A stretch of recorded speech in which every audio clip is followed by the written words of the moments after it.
I bought this book, mind you. Did you want this in there? That's all Yeah, right? that'll be good, yep. Yeah.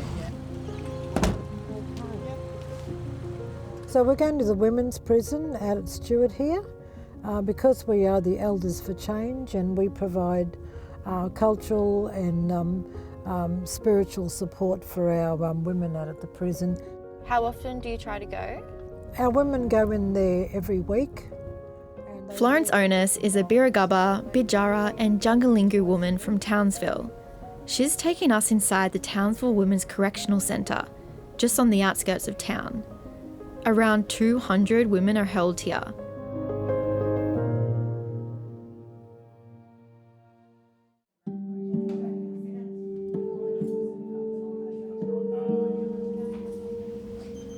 Good morning, guys. The residential area we're about to enter is high security. The system's already telling me you're in the centre, okay? So if you have any problems, just let them know. Despite making up only 2.5% of the adult female population, on any given night, 40% of women behind bars in Australia are Indigenous women. A lot of these women here from rural and remote communities, they have very little resources and support. The Elders for Change is a community-led initiative helping women on the inside stay connected to culture, find legal representation and prepare them for life after prison. These are really good little, what we call yarning cards. Yep. And we say, when we say respect, what does that mean, you know? Could I have respect For yourself, eh? for yourself and other people? Yeah. The National Agreement on Closing the Gap aims to reduce the number of First Nations people incarcerated by at least 15% by 2031. Federal, state and territory governments, along with peak bodies, have all committed to the target. But prison numbers tell a different story. Since the first Closing the Gap health targets were set in 2008, incarceration has more than doubled. We've been given access to the prison on the condition we protect the women's identities. Is this your first time here? No, I've been in and out of here since I was 18. I'm 25 today. You're 25 today? Yeah. It gives me mixed emotions because I'm not out there spending time with my family. In Queensland, over a third of all female prisoners will re-offend. Have you seen the same women coming back? Yeah, a lot of same faces. Yeah, people we know been in here before, and even myself. Yeah. Why do you think that is? I don't know, but the same thing over and over again, and they just don't know how to get out of it. Do you feel like you're getting the help you need? Yeah, sort of, but when we get out of it, it's like go back to the same as we was before. A lot of the women that are in here because of poverty and because of systemic oppression and unresolved intergenerational trauma, grief and pain. About half of the women in the state's prisons are being held on remand, yet to be sentenced or awaiting trial. But being homeless or having no fixed address can mean you're stuck here. You're on remand now. And my mother won't even answer the phone. Is there no remand place? Like, is there nowhere for you to do bail in the community? Yeah, and like you need a bail address and I can't get one. If a woman is denied bail, she will be remanded into custody. So that means she goes into prison.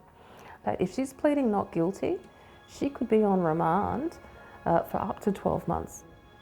Thelma Schwartz is the Principal Legal Officer at Queensland Indigenous Family Violence Legal Service. It's a target, one of the Closing the Gap targets, to reduce adult incarceration by 15% by 2031. What are your overall thoughts of that target? So it's an ambitious target. It always was. We're not on track. We know we're not on track with consistent policy and law reform, making it harder to get bail. We know we're not on track when we keep increasing sentencing, jail terms, detention terms. we're not looking at the person coming into contact with the system properly. We're not looking at diversion. We're not looking at addressing anything about them. We can't sentence our way out of what is going on. We need to look at different ways to respond to our community. Our community needs have shifted.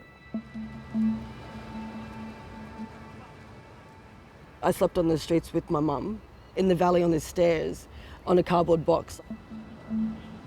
The intergenerational impact of imprisonment is something that 29-year-old Tanika knows well. She was only a teenager when her mum was sent to prison. She was using drugs, but I didn't know what drugs were then. Like, her term was medication. Like, she had to get a medication. Like, and I used to just follow her around the streets. Yeah. After her mum was sentenced to prison, Tanika experienced a string of traumatic life events. It led to her own 9-year drug addiction. So we'd come here and meet up with our dealer to get our next hit, obviously. Or we'd be in the hotels with her, because I felt like I had no family. So I just took the easy way out. So I didn't have a strong leg to stand on. So I just started using methamphetamine. Yeah. You know, I used to use it to self-medicate, just to get me by my days, so I didn't feel anything. And like her mum, Tanika found herself caught in the cycle of prison sentences and addiction. Now sober and a year out of prison, Tanika says she wants to keep it that way. Some of them go to jail because that's their life's in there. Whereas my life's on the outside. I don't choose that. I don't choose to be in, I don't want to be in jail. I want to be out here free. People are offending because they might have an addiction to drug or alcohol, and so that's a health issue. That's not a judicial issue. The outcome is a judicial issue because the health issues haven't been addressed. Each year when I was Social Justice Commissioner, I did a compendium of all government policies. Tom Kama is a Kunarakan man and a former Social Justice Commissioner. His advocacy helped to establish the Closing the Gap targets. All of those targets are interrelated. If we want to keep people out of prisons, then we need to make sure we address issues like employment, like education, and most importantly, about housing. Tom says some of the solutions were tabled in the 1991 Royal Commission into Aboriginal Deaths in Custody. One was for arrest and imprisonment to be a sanction of last resort. Others were to uphold the right to bail, to monitor offensive language charges, plus to decriminalise public drunkenness. There's a number of key recommendations that are some are in part being addressed in some jurisdictions and others aren't. A spokesperson for the Queensland Police Minister told 7:30 Parliament has passed legislation that will decriminalise public drunkenness from the 2nd of September, making it the final state or territory to do so. A spokesperson for the Minister for Justice and the Attorney General, Indepth, said that the government remains committed to achieving the Closing the Gap targets, but it can't be at the expense of community safety. Under the National Agreement of Closing the Gap, a key commitment is for governments to invest in community-led solutions.